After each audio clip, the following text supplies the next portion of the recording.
Desde el inicio de los tiempos, los poderosos han conspirado para torcer el rumbo de la historia a su conveniencia.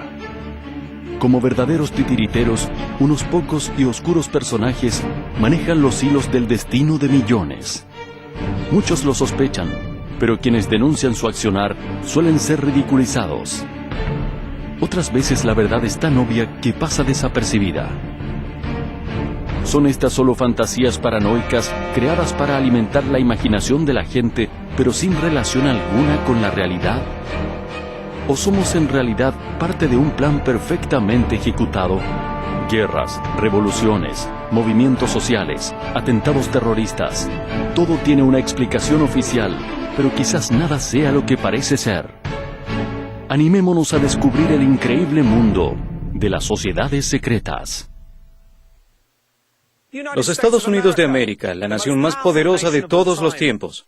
Un buen amigo para tener y un terrible enemigo para enfrentar.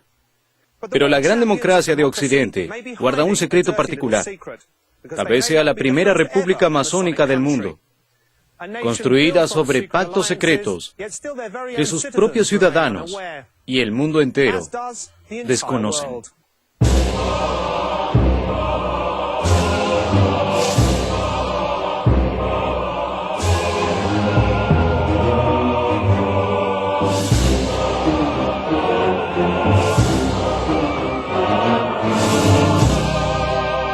Las sociedades secretas. ¿Quiénes manejan los hilos?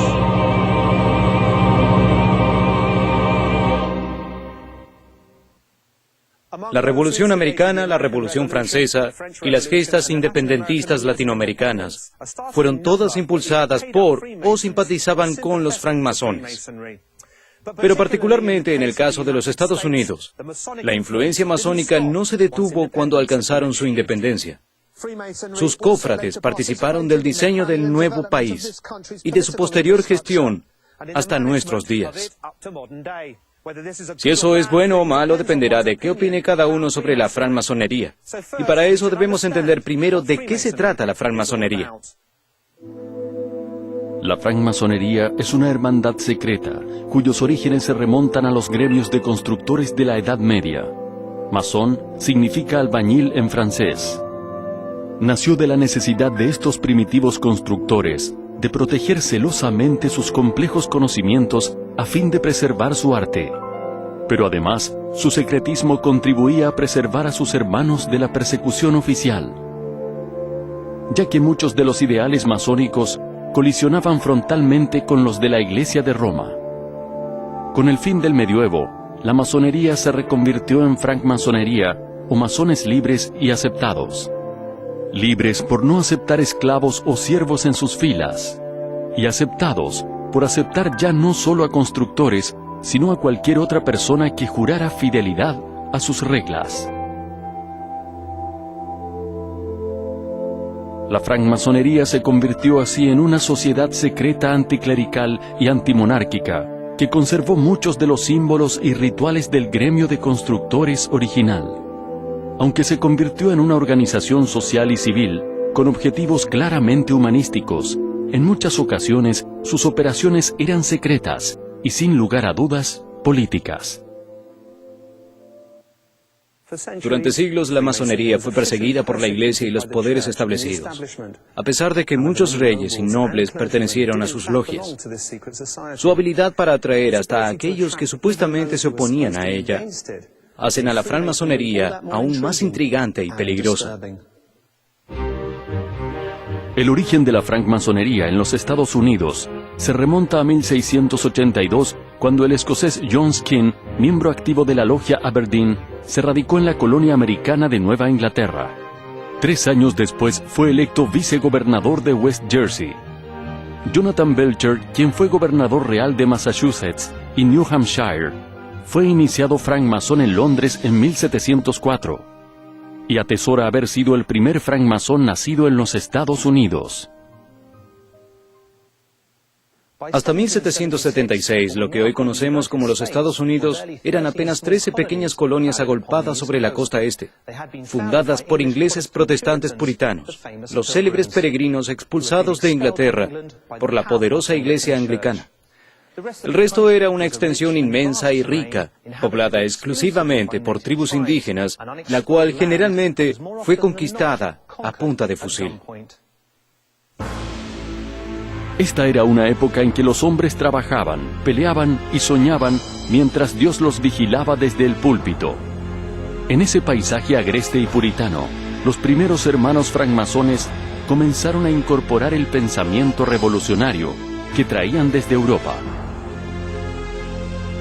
Ideas de libertad de credo, independencia, ciencia, racionalismo y humanismo. La incipiente francmasonería americana estaba fuertemente influenciada por los Rosacruces. Esta era otra sociedad secreta creada en Alemania a principios del siglo XV para estudio de las artes ocultas.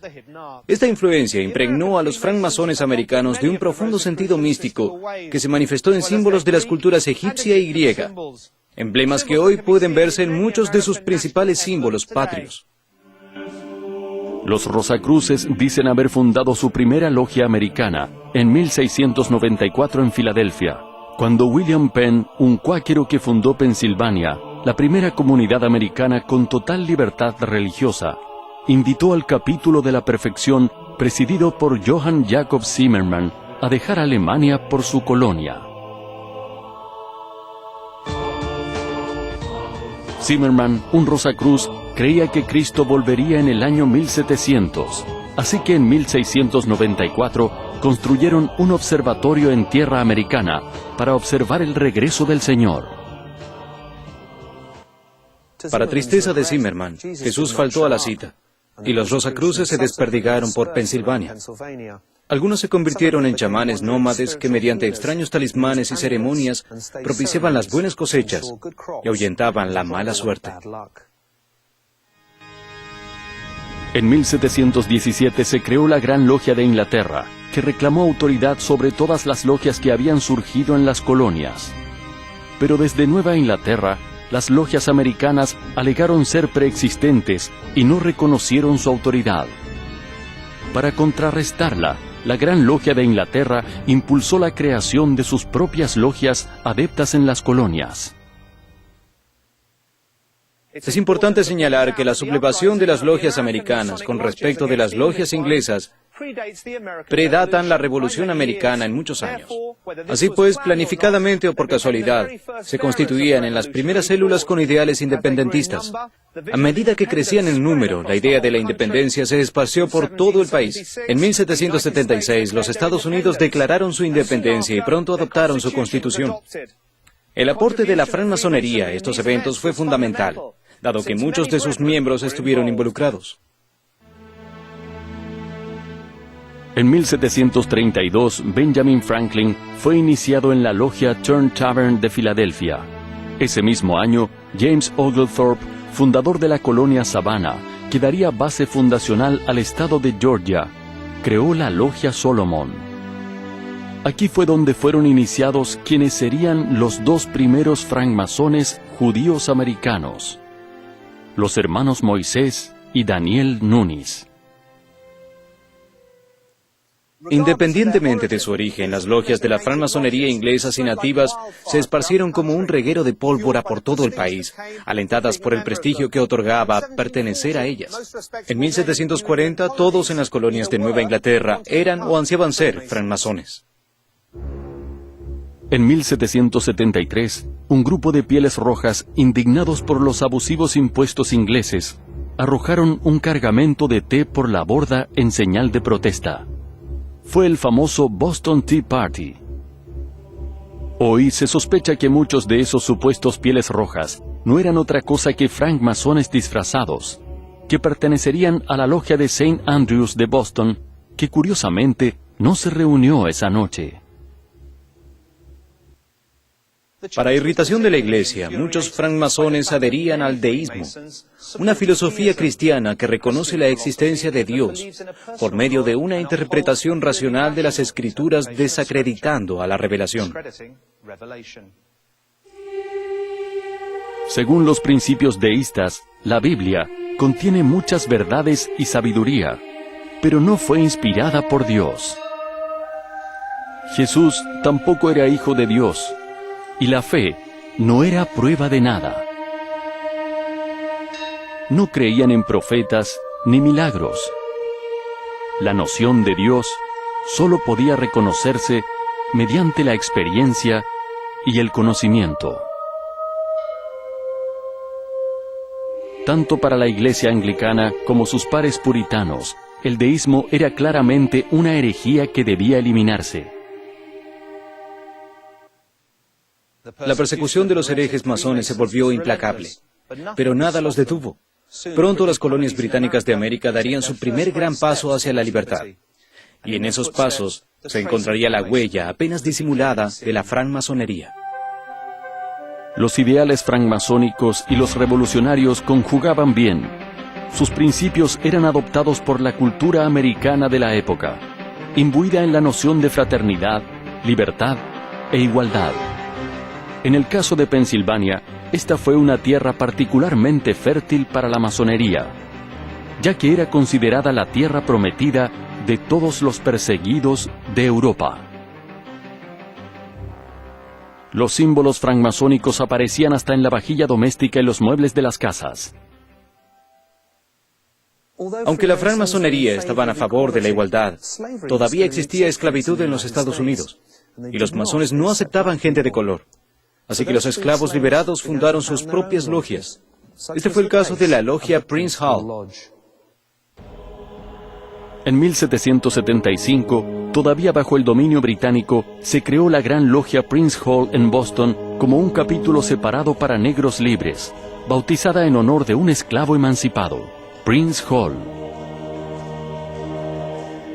Durante la Guerra de la Independencia, muchos de estos masones negros, incluyendo a Prince Hall, se unieron a las fuerzas revolucionarias, peleando junto a los independentistas contra los británicos.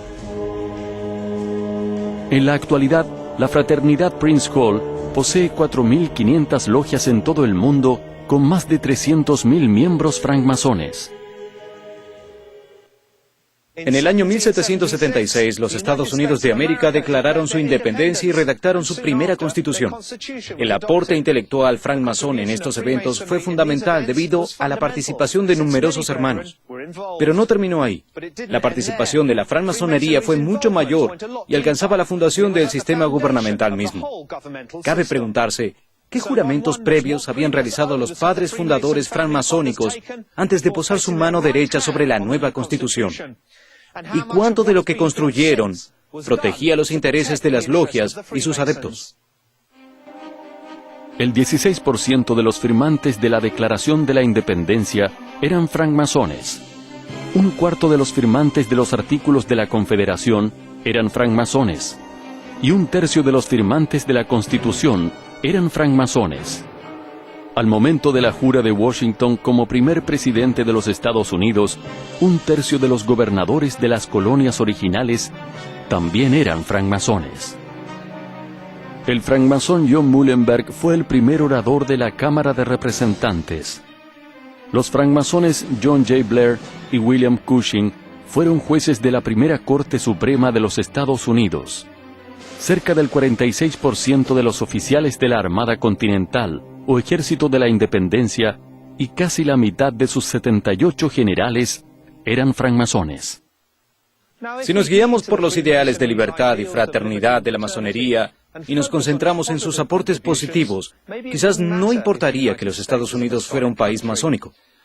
Pero estamos hablando de una sociedad secreta, que desde hace siglos practica rituales y juramentos ocultos, cuyas prácticas se realizan a puertas cerradas.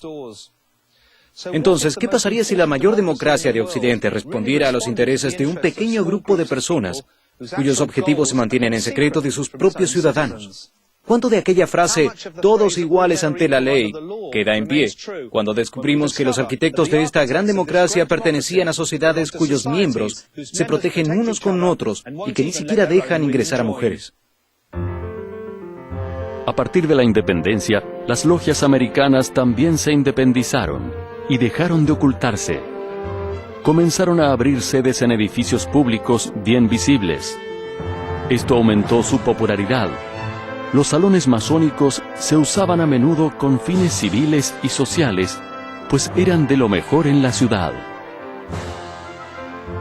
A pesar de su declarada aversión por el proselitismo, las logias francmasónicas eran fuerzas políticas vivas, que actuaban abiertamente, palmo a palmo con los partidos políticos establecidos.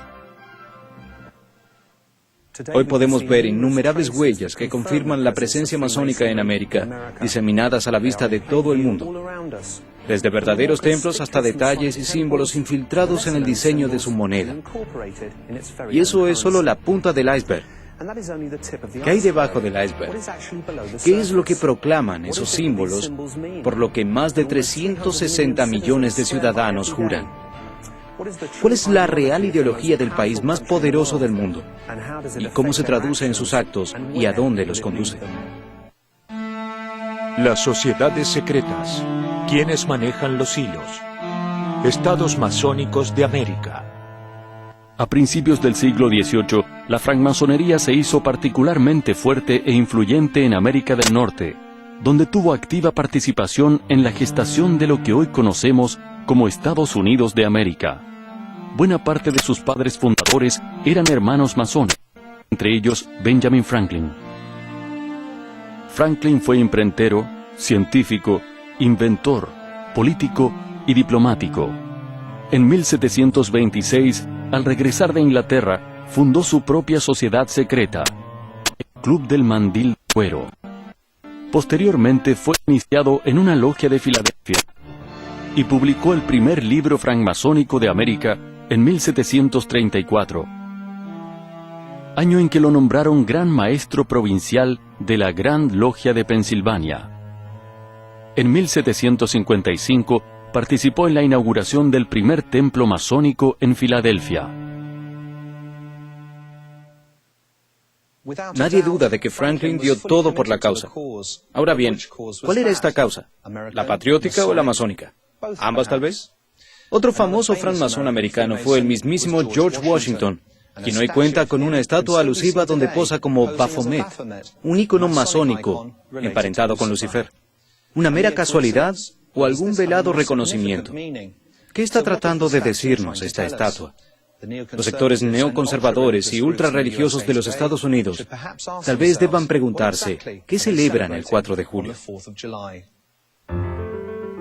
George Washington fue iniciado joven en 1752 en Fredericksburg, Virginia, y al año siguiente alcanzó el grado de maestro masón.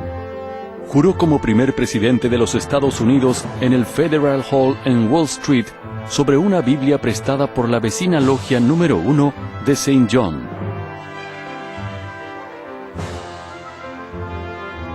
Siglos después, juró sobre la misma Biblia otro GW, George W. Bush, aunque no se reconoce como masón.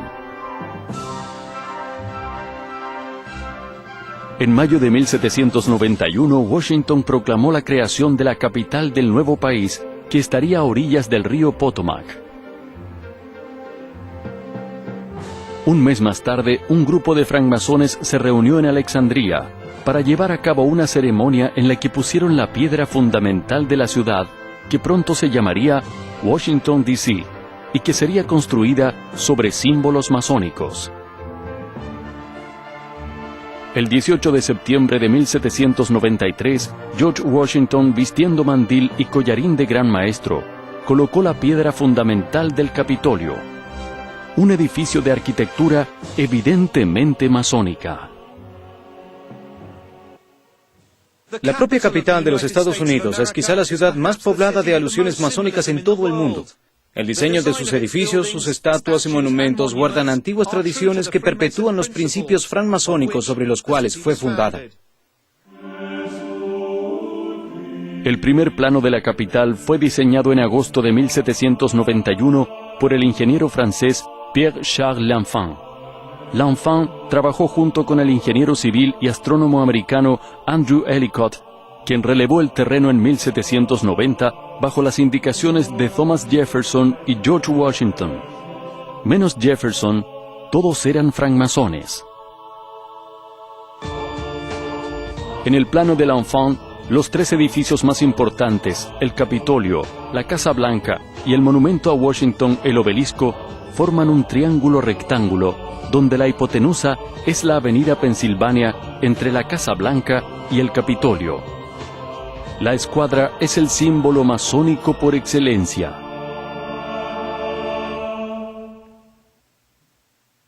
Vale preguntarse por qué la simbología americana tiene tan poco de americana.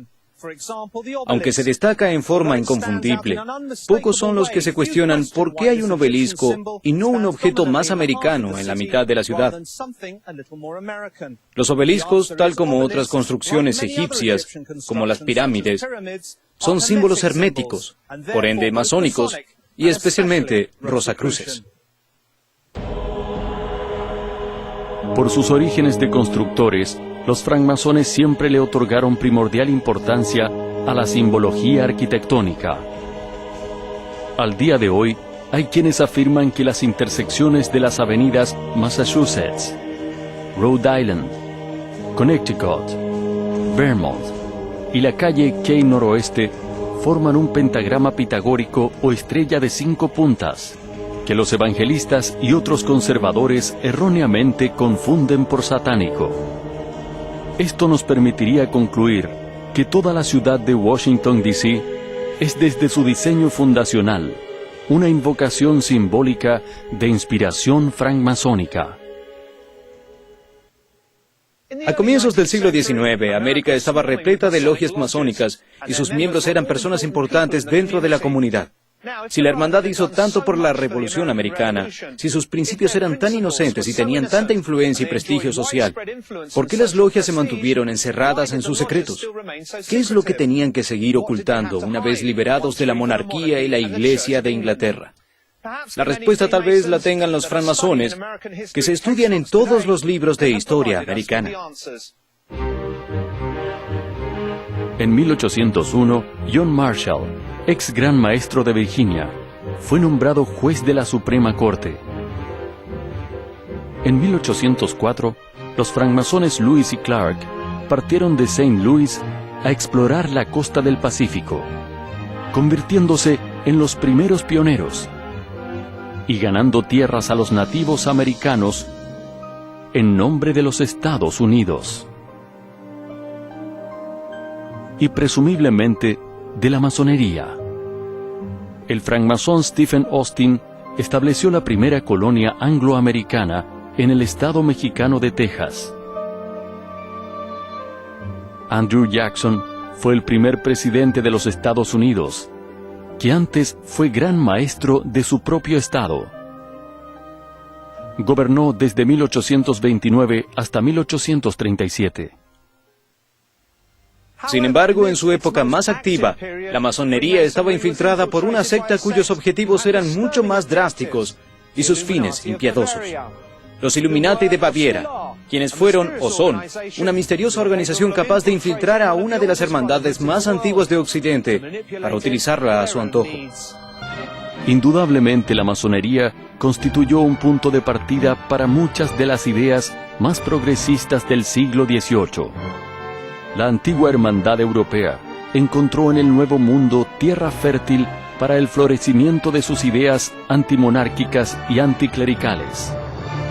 La francmasonería tuvo participación directa en las independencias de Argentina, Chile, Ecuador, Perú, Venezuela, Colombia y por supuesto los Estados Unidos de América.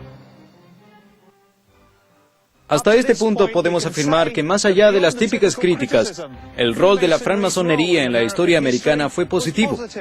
En 1776, en Alemania, se fundó la Orden de los Illuminati de Baviera, una organización creada por un megalómano que pronto se habría infiltrado en toda la masonería europea, llegando quizás también a las logias americanas. Los Illuminati proponían terminar con la religión y las antiguas formas de gobierno, para instaurar un nuevo orden mundial. Al quedar expuestos, la gente entró en pánico y toda la francmasonería se vio envuelta bajo un manto de sospecha, hecho del cual nunca se recuperaría del todo. En 1776, apenas unos pocos meses antes de la declaración de la independencia americana, se formó en Bavaria, hoy parte de Alemania, la Orden de los Illuminati. Su fundador y máximo regente era Adam Weishaupt, un idealista excéntrico y megalómano, quien, inspirado por las ideas de Rousseau, puso en marcha una gesta para satisfacer sus propias ambiciones. Tal como el gran filósofo Weishaupt afirmaba que el hombre debía adoptar su estado puro y natural y gobernarse a sí mismo. Pero a diferencia de Rousseau, Weishaupt proponía la disolución del Estado, la abolición de la propiedad privada y la prohibición de las religiones. Quería reformar todas las sociedades y culturas existentes para reconvertirlas en un único orden secular encabezado por él mismo. Adam Weishaupt pretendía ser un verdadero dictador planetario. La orden de los Illuminati se expandió por toda Europa y se hizo fuerte entre masones y nobles hasta que fueron descubiertos y presuntamente desarticulados. O eso se creía.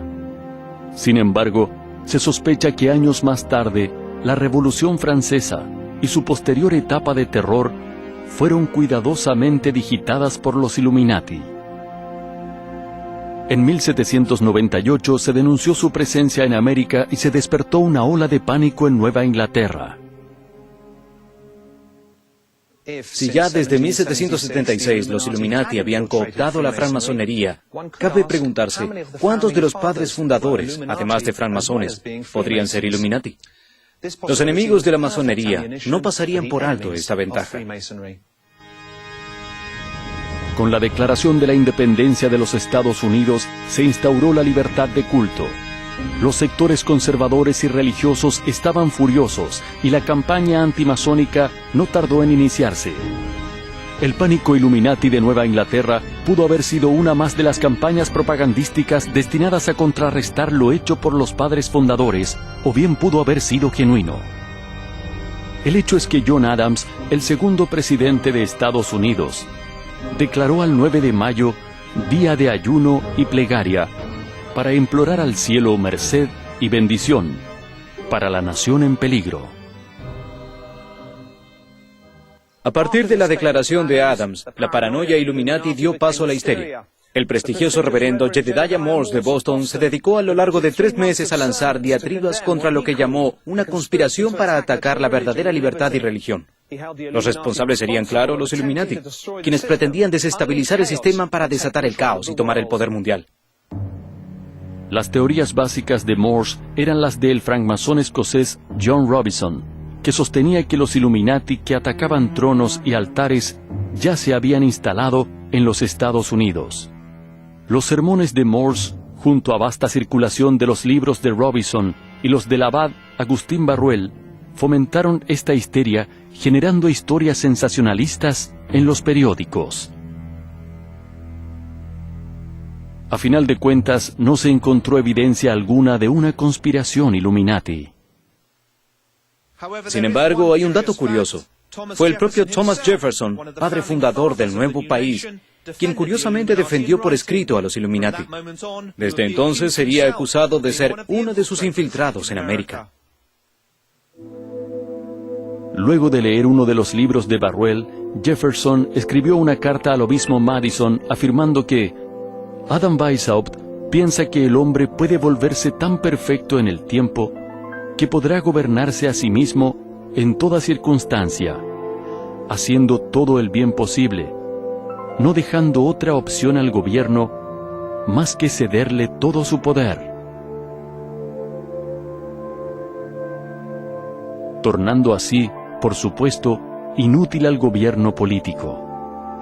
Esto, como sabe, no se aleja de nuestros propios ideales. ¿Fue Thomas Jefferson un Illuminati? Sus adversarios políticos no tardaron en utilizar esta carta en su contra. El Partido Federalista contraatacó y acusó al Partido Democrático Republicano, encabezado por Jefferson y Madison, de ser títeres, controlados por los Illuminati. La verdad tal vez nunca se conozca, pero vale la pena destacar que el partido de Jefferson y Madison es el antecesor directo de los partidos republicano y demócrata, que gobiernan alternativamente a los Estados Unidos desde la Guerra Civil. El propio diseño del Gran Sello de los Estados Unidos está plagado de simbología masónica. Algunos incluso dicen que es Illuminati, y está reproducido nada menos que en el billete de $1, la verdadera moneda que rige al mundo. El Gran Sello de los Estados Unidos data de 1782, y su simbología masónica ha sido acusada de Illuminati y satánica por numerosos sectores conservadores y religiosos. De un lado ostenta el águila calva americana. El diseño original propuesto era un fénix, otro símbolo masónico. Sobre ella, una constelación de 13 estrellas dentro de un círculo. Estas representan una nueva constelación. Las estrellas son pentagramas, un símbolo masónico y hermético, muchas veces tildado de satánico. La disposición de los pentagramas está hecha en forma de hexagrama o estrella de David, otro símbolo cabalístico y hermético. En la garra derecha, 13 flechas. En la otra, una rama de olivo con 13 hojas. Y sobre el pecho del águila, un escudo con 13 bandas. ¿Por qué 13? 13 eran las colonias originales, pero 13 también eran los grados Illuminati. Pero los detalles más curiosos surgen del reverso del sello, donde hay una pirámide trunca de 13 escalones, coronada por el símbolo del gran arquitecto del universo, el ojo que todo lo ve. Debajo de la pirámide se lee una leyenda llamativa: Novo Ordo Seclorum, nuevo orden secular. De curiosa similitud con el postulado de nuevo orden mundial de los Illuminati. También es posible trazar un pentagrama teniendo como vértices las letras M, A, S, O, N y el ojo que todo lo ve. Las siglas no solo deletrean la palabra masón, sino también S-M-A-O-N, Santuario Místico Antiguo Orden de Nobles, una orden accesoria de francmasonería. La propia pirámide es un símbolo masónico por excelencia. El año 1776, en números romanos, corresponde a la Declaración de la Independencia, pero también al año de nacimiento de la Orden de los Illuminati. E pluribus unum significa de todos uno, frase que ha sido asociada a los planes Illuminati de dominio mundial bajo un único gobierno. ¿Cuánto de esto es casualidad? ¿Cuánto fantasía y cuánto realidad? Todo es posible, si bien no podemos dejar de lado que la mayoría de estas acusaciones provenían de sectores ultraconservadores que todavía prevalecen en Estados Unidos, clásicamente sensibles, fóbicos, paranoicos y especialmente adeptos al viejo deporte de la caza de brujas. El pánico generado por los sermones de Morse pasó, pero menos de 3 décadas después, se desató una verdadera paranoia masiva antimasónica. Y esta vez sus miembros serían perseguidos sin cuartel. En septiembre de 1826, en la pequeña población de Batavia, en el estado de Nueva York, desapareció un tal William Morgan. Se trataba de un ex masón y estafador que había amenazado con escribir un libro denunciando públicamente todos los secretos de la sociedad secreta. Hasta ese entonces se habían publicado muchos libros antimasónicos, pero todos ellos escritos por personas ajenas a la hermandad. El libro de Morgan sería el primero escrito por un miembro y uno que revelaría sus secretos mejor guardados. Los masones de Batavia intentaron quemar la imprenta. Luego lograron que la justicia acusara a Morgan de delitos menores. Finalmente lo secuestraron y lo llevaron hasta Fort Niagara, en Lago Ontario, invitándolo a que se fuera al Canadá. Afirmaron haberle dado $500, un caballo y la indicación de dirigirse al norte y no volver nunca más. Morgan desapareció para siempre. La reacción de los hermanos masones fue sin duda terrible, pero eran tiempos salvajes en un país salvaje. Para muchos, el único rumbo que tomó Morgan fue el del fondo del lago. Lo cierto es que nadie volvió a verlo con vida, y el episodio culminó en un juicio dudoso que desencadenó la ira generalizada y una verdadera caza de brujas. 26 hermanos masones fueron acusados y 6 llevados a juicio, aunque no por asesinato. La condena fue muy suave. Todo indicaba que el fiscal y los jueces también eran masones. Esto causó una ola de protestas que comenzó en Nueva York y se extendió por todo el país. La opinión pública estaba indignada.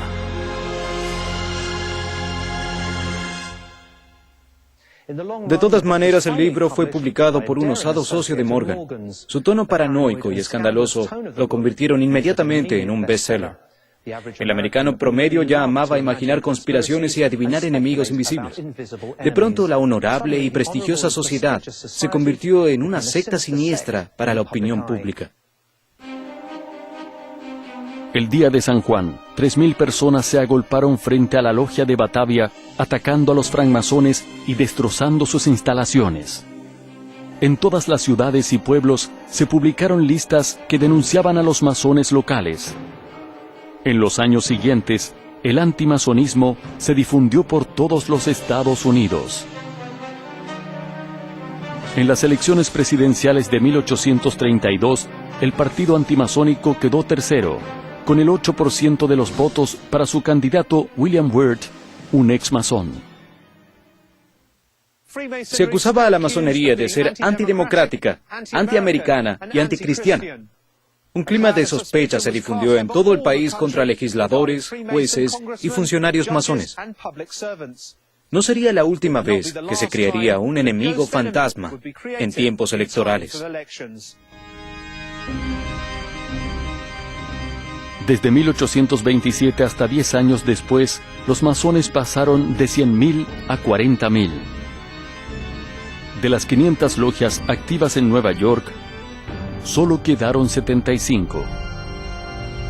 Muchas se volvieron clandestinas y abandonaron los banquetes y desfiles anuales.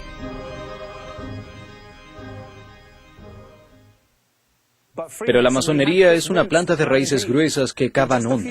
En pocos años, gracias a un personaje llamado Albert Pike, se recuperó asombrosamente. Y a partir de ese nuevo auge, sus miembros alcanzarían nuevamente los más altos estratos de la sociedad norteamericana. Albert Pike fue un intelectual brillante. En 1850 entró en la logia Western Star II de Arkansas y a partir de allí acumuló más de 130 grados masónicos. De él se dice que fue un Illuminati y también uno de los creadores del Ku Klux Klan, si bien no hay demasiada evidencia a favor de esto.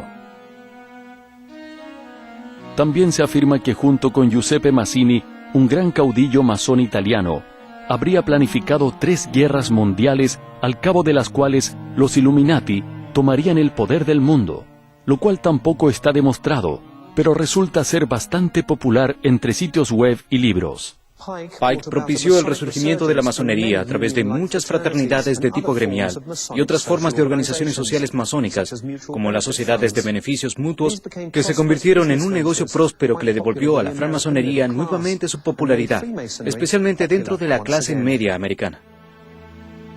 En 1884, Francia le obsequió a Estados Unidos la Estatua de la Libertad, para celebrar su centenario en 1876. Hay quienes dicen que en realidad fue un obsequio de los masones del Gran Oriente de Francia para el centenario de la Primera República Masónica. Ambas afirmaciones no se excluyen mutuamente. La estatua sostiene la antorcha de la iluminación o de la razón que simboliza al sol. Su nombre oficial es La Libertad Iluminando al Mundo. La diseñó el escultor masón Frédéric Auguste Bartholdi y la construyó el ingeniero francés masón Gustave Eiffel, quien también construyera la torre del mismo nombre en París.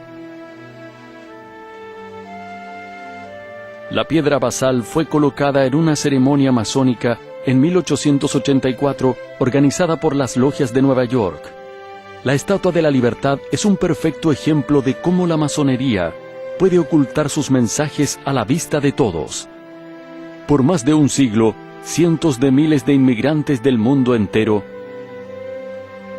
y cientos de millones de turistas han saludado y admirado, sin saberlo, un símbolo masónico de iluminación. A principios del siglo XX, la francmasonería era nuevamente una institución poderosa en los Estados Unidos. Las épocas de persecución habían pasado. Muchos de los espacios claves de poder volverían a ser ocupados por francmasones, entre ellos el despacho oval de la Casa Blanca. Theodore Roosevelt, presidente de 1901 a 1909, era maestro en la logia Mattincock, número 806, de Oyster Bay, Nueva York. William Howard Taft, presidente entre 1909 y 1913, fue gran maestro de la masonería de Ohio. Warren G. Harding, presidente de 1921 a 1923, fue masón de grado 33 en la fraternidad número 26 de Ohio. Con la Gran Depresión de los 30, la sociedad perdió a casi 600.000 miembros. Sin embargo, fue un presidente masón, Roosevelt, quien sacó al país de la catástrofe. El prestigio de los francmasones volvió a crecer. El crecimiento de la masonería duró hasta bien entrada la década del 60. De sus filas salían presidentes y senadores como Harry S. Truman, presidente de 1945 a 1953, quien había alcanzado el grado de Gran Maestro de la Masonería de Missouri, máximo grado dentro de la organización. El último presidente reconocidamente masón fue Lyndon B. Johnson, quien fuera iniciado en la masonería de Texas y cuyo mandato duró desde 1963 hasta 1969. Johnson llegó a presidente como consecuencia del asesinato del único presidente católico de los Estados Unidos, John Fitzgerald Kennedy. Y luego, casi de repente, la masonería perdió popularidad. Ya no es tema de conversación más que en libros sobre conspiraciones y sitios de Internet de dudosa calidad. ¿Ha pasado de moda la masonería o solo se tomó un descanso después de haber realizado su trabajo exitosamente? Cuesta creer que la sociedad secreta que más influyó en la creación y formación del Estado más poderoso de la Tierra, y cuya presencia es visible en todos sus símbolos nacionales, se haya reducido a meros clubes sociales donde ciudadanos vestidos de ropaje exótico practican rituales secretos que alternan con bingos y bailes temáticos. Las fuerzas fundamentalistas de la actualidad, representadas por teleevangelistas, cristianos, ultraconservadores y líderes totalitarios elegidos democráticamente, parecieran florecer como en la Edad Media. Es presumible que su archienemigo histórico, la masonería, no ceda terreno tan fácilmente. Es entonces la masonería un estado dentro de otro estado, un gobierno en las sombras que dominará el mundo dominando primero a su nación más poderosa. Desde siempre los Estados Unidos han hecho alarde de su transparencia y acceso a la información. Sin embargo, en cada una de sus piedras basales están grabados los postulados de una sociedad hermética que aún hoy oculta sus rituales. Un gran porcentaje de los líderes norteamericanos fueron o son francmasones. En el país de las oportunidades, donde se supone que todos son iguales ante la ley, ¿cuánto ayuda a pertenecer a la hermandad? ¿Cuántos símbolos americanos representan algo distinto a lo que los ciudadanos creen? El ciudadano común paga sus impuestos, gestiona un crédito, mira las noticias y aporta su voto cuando se lo indican. Viven bajo la ilusión de que controlan su destino y el de sus familias. Mientras tanto, el ojo que todo lo ve sigue observando atentamente desde la misma moneda por cuya obtención todos trabajan tan duro.